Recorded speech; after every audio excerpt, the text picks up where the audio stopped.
중요한 단어, 또 이해해야 될 개념 중에 하나가 영생에 대한 것입니다. 그래서 영생. 누군가가 예수 믿으면 영생을 얻는다고 하는데 영생이 그럼 뭡니까? 라고 여러분에게 물어본다면 여러분은 뭐라고 얘기를 해 주실까요? 우리가 흔히 생각하기에 영생이라는 건 끊임없이 영원토록 길게 살아가는 것이 영생이라고 생각할 수가 있는데, 요한복음은 그렇게 길게 사는 것을 영생이라고 하질 않고 있습니다. 2절 3절 말씀을 한번 같이 읽어보면요, 아버지께서 아들에게 주신 모든 사람에게 영생을 주게 하시려고 만민을 다스리는 권세를 아들에게 주셨음이로소이다. 영생은 곧 유일하신 참 하나님과 그가 보내신 자 예수 그리스도를 아는 것입니다. 아버지께서 아들에게 주신 모든 사람들에게 영생을 주시려고 만민을 다스리는 권세를 아들에게 주셨습니다. 이 말씀은 이제 어떤 뜻이냐면, 이제 아들을 통해서 영생이 주어지게 된다는 거예요. 이제 그 권세를 예수님께서 다 받으셨기 때문에 이제 아들을 통해서 영생이 주어지는데, 그 영생은 길게 사는 것이 아니라 유일하신 참 하나님과 그가 보내신 자 예수 그리스도를 아는 것이다. 아는 것이래요. 길게 사는 것이 아니라 아는 것이라고 얘기를 하고 있습니다. 결국에는 예수님을 바로 알고 그 알매 근거에서 살아가는 삶, 하나님과 예수님을 바로 알고 그 알매 근거에서 살아가는 삶이 영생이다 라고 얘기하죠. 이게 왜 중요하냐면, 사실 저희는 예수 믿는 사람이든 믿지 않는 사람이든 선한 사람이든 악한 사람이든 성경에서는 다 영생한다 그래요. 계속 다 길게 산다 그래요.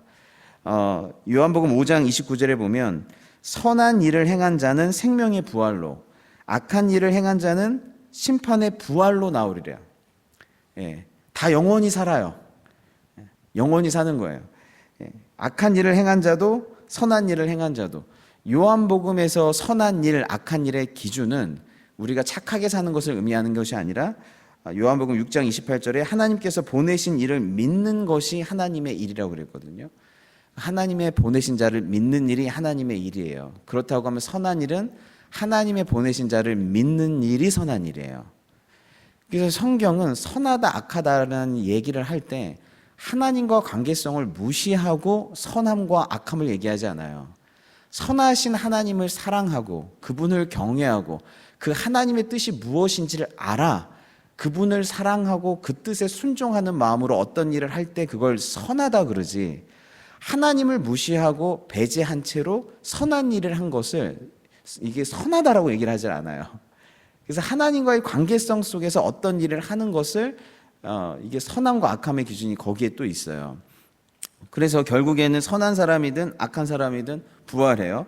사도행전 24장 15절에 보니까 저희의 기다리는 바 하나님께 향한 소망을 나도 가졌으니 곧 의인과 악인의 부활이 있으리라 함이라 라고 되어 있습니다. 그러니까 영생이라고 하는 것은 이제 영원히 산다는 문제가 아니라 어떤 상태로 사느냐의 문제인 거죠. 어떤 상태로 살아가느냐의 문제인 것이죠. 어떤 상태로 존재하느냐의 문제인 것입니다. 부활은 생명의 부활도 있고 사망의 부활도 있기 때문에 그렇습니다.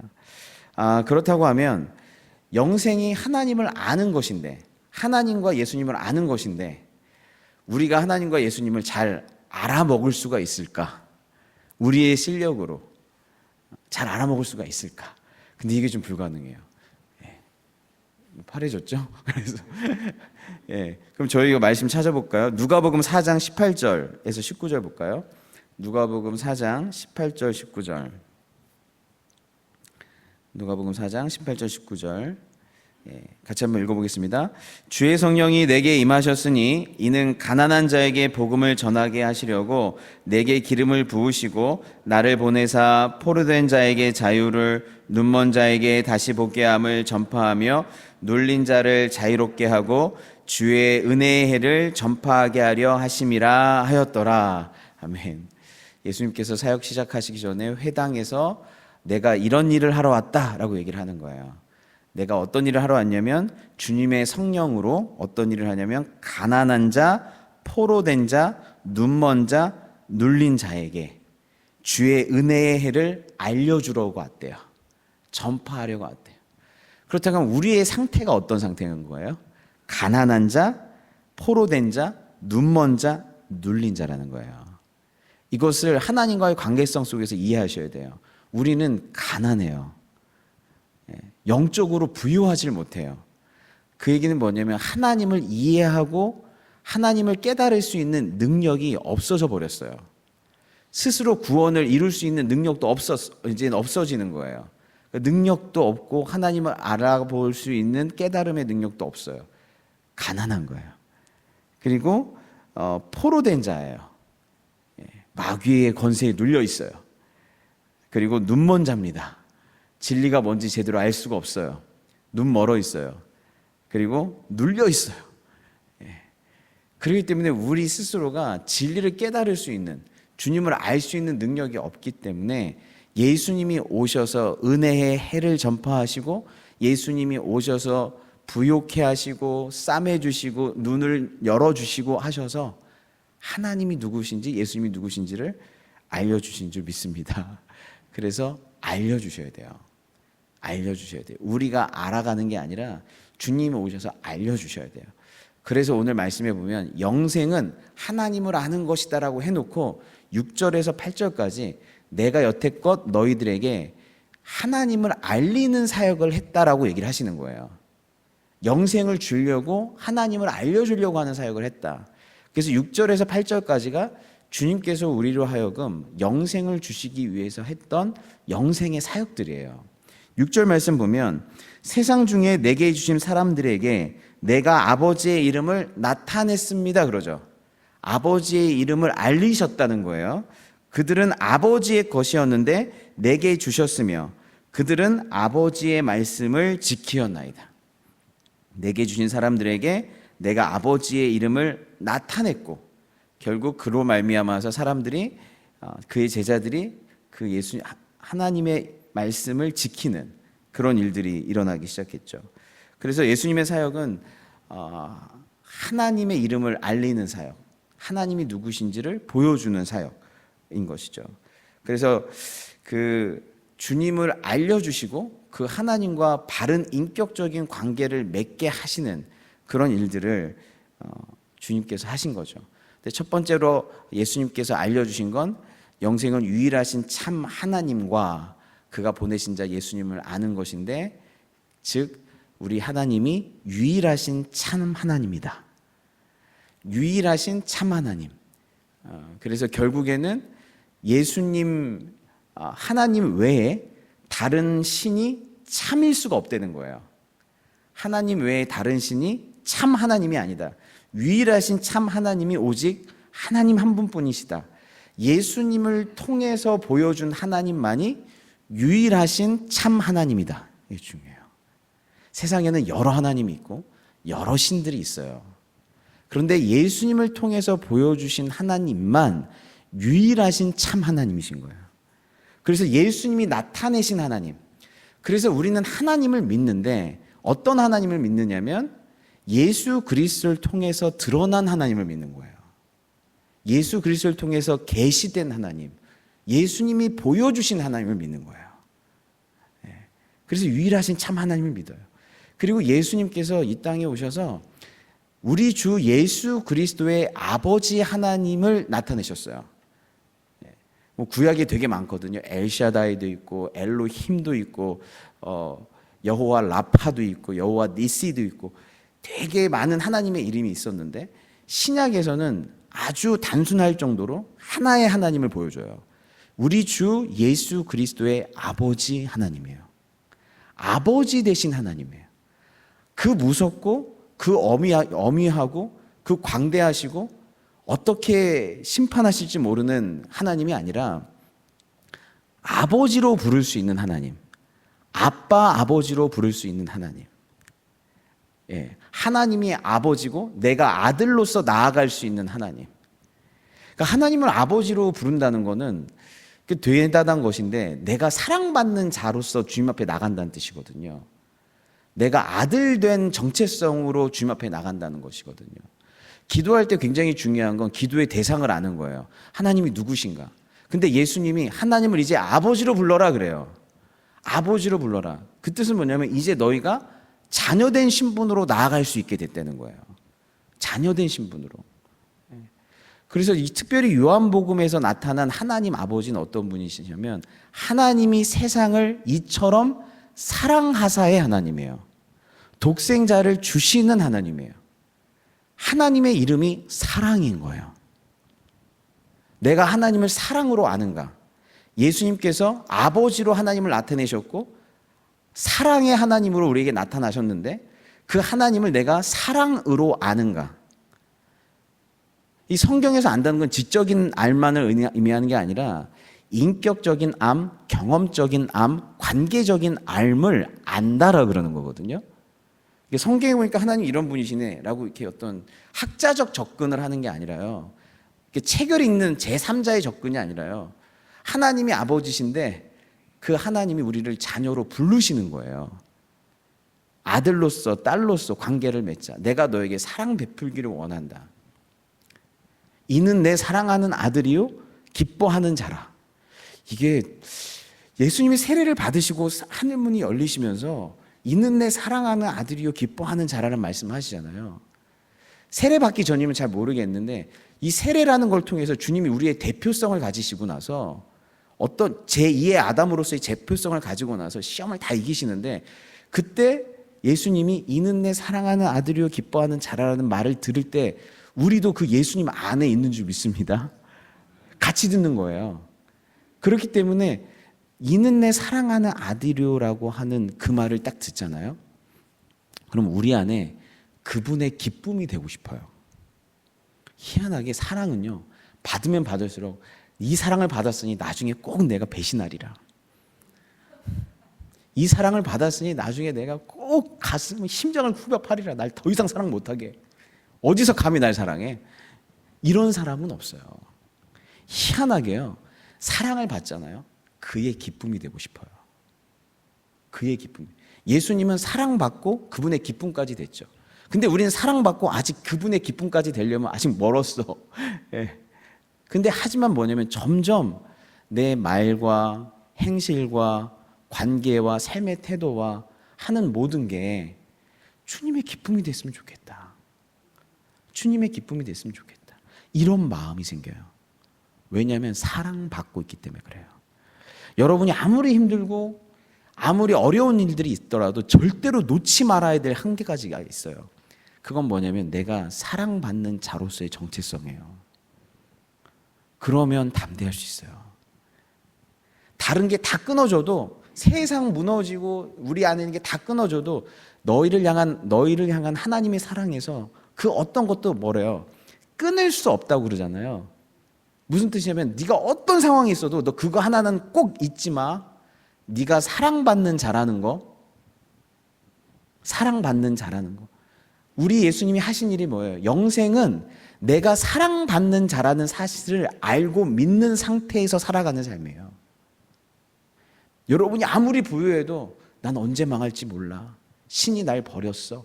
난 언제 망할지 모르는 존재야. 난 마귀의 자녀야. 이런 생각을 갖고 있으면 그건 영생이 아니에요. 아무리 어렵더라도 아무리 힘든 순간 속에서라도 하나님이 내 아버지시고 나는 그분의 사랑받는 자다 라는 것을 알고 사는 삶, 그 사랑을 알고 그 사랑 속에서 살아가는 삶, 그게 영생의 삶의 첫 번째예요. 그래서 여기 말씀 보시면 요한복음 14장 24절에 보면 나를 사랑하지 아니하는 자는 내 말을 지키지 아니하나니. 나를 사랑하지 않으면 내 말을 안 지킨대요. 너희가 듣는 말은 내 말이 아니요 나를 보내신 아버지의 말씀이라. 이제 내 말을 지키는데 구약의 율법은 그 말 안 지키면 형벌을 받고 끊어지고 징계를 받고 심판을 받으니까 무서운 마음 때문에 지키는 면이 있었어요. 근데 이제는 예수님을 경험하고 나서 예수님이 하나님을 사랑으로 계시하고 나서는 이제 하나님의 백성들은 왜 하나님의 말씀을 지킨대요? 사랑해서 지킨다는 거예요. 동기가, 말씀을 지키고 싶은 동기가, 회개하는 동기가, 주님 이런 저를 오늘도 저를 사랑으로 품으시고 예수님의 사랑으로 또 저를 안으시고 포기하지 않으시는데 저는 또 이랬네요. 저는 또 거시기 했네요. 근데 주님, 제가 주님 더 사랑하고 싶습니다. 사랑으로 반응하고 싶습니다. 라고 얘기를 하는 거예요. 그러니까 왜 우리가 말씀을 지키고 싶은 거예요? 새로운 다음 동기가 내가 사랑받는 자로서 사랑으로 반응하고 싶어서, 사랑으로 반응하고 싶어서 말씀을 지키는 줄 믿습니다. 여러분 오늘 이 시간 새벽에 온 것도 주님 사랑해서 온 줄 믿습니다. 우리를 움직이는 동기가 뭘 하든지 그 동기가 내 욕심이나 두려움이 아니라 사랑이었으면 좋겠어요. 영생을 사는 사람들의 특징이 그거예요. 새벽에 이렇게 내가 요즘 이렇게 기도 안 하고 이러면 분명히 안 좋은 일이 생겨. 분명히 문제가 생겨. 우리 애들 안 좋은 일 벌써 생겨. 이거 안 되겠다. 빨리 가서 기도 안 하면 하나님 또 누구를 칠지 몰라. 이게 다 두려움에서 나온 동기예요. 와, 역시 새벽 기도했더니 갑자기 안 됐던 일이 잘 풀리네. 역시 기도를 해야 돼. 좋은 말이죠. 근데 그 안에 동기가 뭐예요? 너 나 사랑해서 온 거냐? 아니면 기도해야 뭐 준다니까 온 거냐? 그럼 아직도 초코파이 신앙인 거야. 아직도. 남자들은 알죠. 초코파이 신앙. 가면 초코파이 주잖아요. 근데 그게 아니라 사랑으로 나오셔야 돼요. 그게 영생을 살고 있다는 증거예요. 아버지의 이름을 나타낸나이다. 두 번째는요, 7절인데요. 지금 그들은 아버지께서 내게 주신 것이 다 아버지로부터 온 것인 줄 알았나이다 이거예요. 영생은 아는 거라고 그랬잖아요. 그런데 예수님이 제자들을 향해서 주신 모든 게, 예수님이 가지고 있는 모든 게 아버지로부터 나왔다라는 걸 알았다 이거예요. 제자들이. 이게 영생이래요. 예수 아버지로부터 나왔다. 저는 진짜 이러면 진짜 저도 7절을 고백할 수 있는 목사였으면 진짜 여한이 없을 것 같아요. 여러분, 제가 하는 모든 말 농담이라도 다 내가 하는 말 아닙니다. 다 주님이 하신 말입니다. 제가 한 모든 것 내 생각, 내 마음에서 온 게 아니라 주님이 주신 걸로 하는 겁니다. 라고 하면 이거 얼마만큼 그만큼 담대한 건 없을 것 같아요. 내가 하는 말, 행동, 결정, 걸음, 태도, 그 모든 게 주님이 나의 안에서 주님이 나를 통해서 하신 것입니다. 그 모든 건 주님에게 하신 겁니다. 라고 고백하는 것만큼 사람을 담대하게 하는 것은 없는 것 같아요. 예수님은 내게 있는 모든 것이 아버지로부터 나왔다라고 얘기하세요. 그 뜻은 예수님은 철저히 하나님이신데 철저히 예수님이 이 땅에 살아가는 동안 하나님을 전적으로 의지하면서 살았다는 뜻이에요. 하나님, 이건 제가 알아서 할게요. 뭐 굳이 이 정도는 제 습관과 제 능력과 역량으로 해드릴게요가 아니라 모든 것을 하나님께 전적으로 의지해서 살아갔다는 거예요. 영생의 삶이 그렇습니다. 영생의 삶은 천상천하 유아독존이 아니에요. 하나님께 딱 붙어있는 삶이에요. 하나님을 근원 삼는 삶이에요. 무엇을 하든지 하나님으로부터 온 것으로 하기를 원하는 거예요. 여러분, 사랑하는 사람한테 좋은 거 주고 싶죠. 근데 나로부터 온 거면 좋은 게 별로 안 나와요. 쓴뿌리 나오고 내 걱정, 염려, 이런 것들 다 섞어서 나와요. 하나님, 제가 오늘 자녀를 위해서 축복기도 하는데 이 사람에게 귀한 축복의 메시지를 전할 텐데 하나님, 제 걸로 하지 마시고 하나님의 마음으로, 성령께서 주시는 힘으로, 하늘의 것들로 저를 통로 삼으셔서 평강이, 사랑이, 회복이, 축복이 임하게 해주세요. 모든 것에서 하나님의 것을 의지하는 삶이에요. 예레미야서 2장 13절을 보면 내 백성이 두 가지 악을 행하였나니 곧 그들이 생수의 근원되는 나를 버린 것과 스스로 웅덩이를 판 것인데 그것은 그물을 가두지 못할 터진 웅덩이들이니라. 그들이 생수의 근원대를 나를 버린 것. 예레미야 17장 13절에 보면 이스라엘의 소망이신 여호와여 무릇 주를 버리는 자는 다 수치를 당할 것이라. 무릇 여호와를 떠나는 자는 흙에 기록되오리니 이는 생수의 근원이신 여호와를 버립니다. 생수의 근원 대신 여호와를 버렸을 때, 그럼 저희가 영생의 삶을 못 살아요. 항상 목마르고, 내가 뭐 이렇게 좋은 걸 하려고 해도 금방 바닥나고, 금방 바닥나고. 마치 이삭이 야곱에게 축복을 딱 해주고 나서는 야 에서야 너한테 줄 건 없다 이제. 이게 딱 우리의 상태잖아요. 근데 주님을 근원 삼는 거예요. 그래서 영생의 삶을 살아가는 사람들의 특징 중에 하나가 뭐냐면 뭘까요? 그게 기도예요. 기도예요. 왜냐하면 주님을 근원 삼아서 사랑해야 되잖아요. 주님을 근원 삼아서 오늘 하루 호흡해야 되잖아요. 누군가를 내 반복되는 삶을 살아가는 것도, 교회를 위해서 일을 하는 것도, 그리고 다른 사람을 위해서 살아가는 것도 중요한 것이 뭐냐면 절대 하나님에 대한 의존이잖아요. 그 하나님을 절대 의존한다는 표현이 뭘까요? 말로만 저희가 의존합니다. 이게 의존이 될까요? 아니에요. 절대적으로 하나님을 의존하는 표현 중에 하나가 기도인 거예요. 그래서 내가 너를 사랑할 때도 하나님 의지해서 사랑할 거야. 내가 오늘 이 직장에서 일을 할 때도 별의별 일이 다 있겠지만 하나님 의지해서 일할 거야. 그래서 절대적으로 하나님을 의존하며 살아가는 삶, 그래서 기도의 삶을 살아가는 삶. 난 너를 사랑할 수 있는 힘이 없기 때문에 오늘도 하나님을 의지해서 널 사랑할 거야. 그래서 모든 일에 찰나의 기도도 있고, 작정 기도도 있고, 식사 기도도 있고, 잠시 걷는 산책 기도도 있고, 기도가 이렇게 마음 잡고 각 잡고 이렇게 새벽에 한번 세게 하고 이제 가면은 이제 일주일 만에 다시 와서 기도하고 이런 게 아니죠. 그럼 그건 기도가 뭐예요? 이벤트인 거죠. 기독교의 모든 이벤트는 이벤트를 위해 존재하지 않아요. 기독교의 모든 특별한 일은 일상을 위해서 존재하는 거예요. 안식일은 일상의 모든 일을 온전히 행하기 위해서 주님을 온전히 바라보는 것은 우리 일상 가운데 주님을 온전히 바라보겠다는 의미고, 토요일 새벽 기도 때 와서 내가 세게 한번 주님 앞에 의지하고 한다는 건 내 모든 삶 속에서 주님 의지하는 삶을 이제 또 살아가겠습니다라는 의미인 줄 믿습니다. 일상과 분리되는 이벤트는 없어요. 기독교에서는 항상 이 이벤트는 일상을 축복하기 위한 거예요. 우리의 새벽 기도는 일상이 기도가 되기 위한 거예요. 우리의 주일 예배는 일상에서 예배자가 되기 위해서 드리는 거예요. 그래서 영생의 삶을 기도자로서 사시기를 바라겠습니다. 마지막으로요, 8절에 나는 아버지께서 내게 주신 말씀들을 그들에게 주었사오며 그들은 이것을 받고 내가 아버지께로부터 나온 줄 참으로 아오며 아버지께서 나를 보내신 줄도 믿었삼나이다. 나는 아버지께서 내게 주신 말씀들을 그들에게 주었대요. 근데 말씀을 줬는데 그들이 말씀을 받았대요. 말씀을 받고 나서 뭘 알았어요? 내 아버지께로부터 나온 줄 참으로 알고 아버지께서 나를 보내신 줄도 믿었다.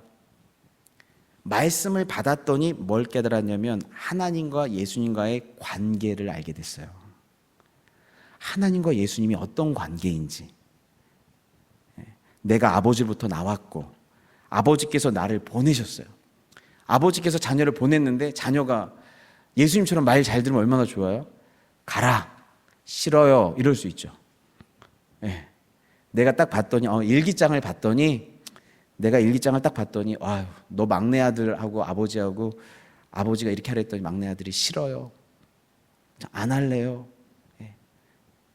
그 어떤 연예인 중에 한 분은 너무너무 고집이 세가지고 어렸을 때 장난감을 사달라 그랬대요. 그래서 사줬대요. 그랬더니 옆에 있는 게 더 좋아 보여서 이것도 사줘 그랬대요. 근데 그건 안 돼. 그래서 내가 오늘 네 고집의 뿔을 내 꺾을 거야. 근데 애가 얼마나 독한지 계속 우는 거예요. 그래서 부모님이 포기하고 얘를 포기하고 무슨 어디 영등포역이라고 했나? 뭐 거기다 포기를 하고 그냥 부모님이 집으로 내려갔대. 내가 너 버리겠다고. 버리고 내려갔대. 애가 하도 독해가지고. 근데 그리고 나서 애를 버리고 갔다가 아버지가 그래도 새끼인데 키워야지 하고 어디 조치원까지인가 내려갔다가 다시 올라가서 있는데 애를 찾아야 되잖아요. 똑같이 거기서 울고 있더래요. 똑같이. 아니 진짜 징글징글한 애인 거예요. 걔가 뭐 한 5살밖에 안 되나 그러나 봐요. 그리고 나서 이 애가 자기도 깨달은 거야. 그래서 아버지가 둘도 말도 안 하고 그냥 주세요. 그럴 때 애가 그랬대요. 진작 처음부터 사줬으면 이런 일이 없잖아요. 진작 사주지 이런 일을 만드냐고. 근데 아버지가 이제 아주 그냥 넌덜머리가 난 거야. 넌덜머리가. 그러고 나서 이 애도 자기를 인식하는 메타 인지가 있었나 봐.